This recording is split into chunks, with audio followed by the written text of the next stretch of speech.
नेत्यांच्या फोडाफोडीमुळे शिंदेंनी थेट अमित शहांकडे नाराजी देखील व्यक्त केली होती। मात्र आज अगदी त्याच्या उलट चित्र पाहायला मिळालं। नागपूरमधल्या एका कार्यक्रमामध्ये उपमुख्यमंत्री एकनाथ शिंदेंनी मुख्यमंत्री फडणवीसांवर स्तुतीसुमनं उधळली। मुख्यमंत्री फडणवीस हे सावजीसारखे तिखट आणि संत्र्यासारखे गोड आहेत। जराही चिडचिड न करता फडणवीस अंगावर येणाऱ्या विरोधकांचा करेक्ट कार्यक्रम करतात असं म्हणत शिंदेंनी मुख्यमंत्र्यांचं तोंड भरून कौतुक केलं। मुख्यमंत्री देवेंद्र फडणवीस यांच्या विधानसभेतल्या भाषणावर आधारित पुस्तकाचं आज राज्यपाल आचार्य देवव्रत यांच्या हस्ते प्रकाशन झालं। या कार्यक्रमात बोलताना शिंदेंनी मुख्यमंत्र्यांचं कौतुक केलं।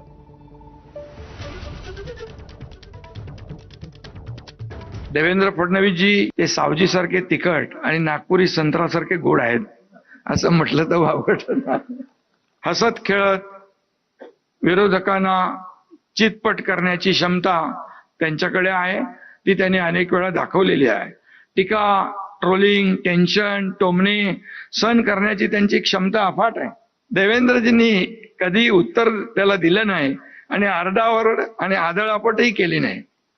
ज्यांना उत्तर द्यायचं असेल त्यांना ते बरोबर उत्तर देतात। अंगावर आलेल्या विरोधकांचा करेक्ट कार्यक्रमही ते करतात।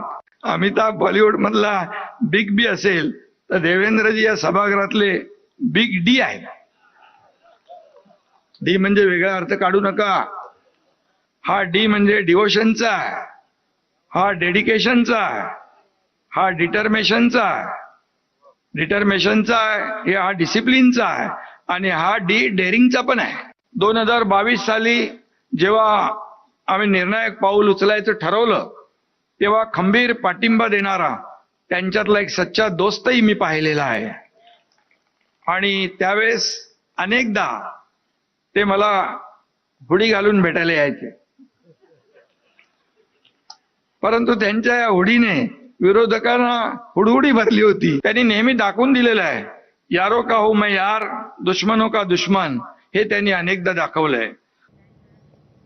तर हिवाळी अधिवेशन सुरू झालं।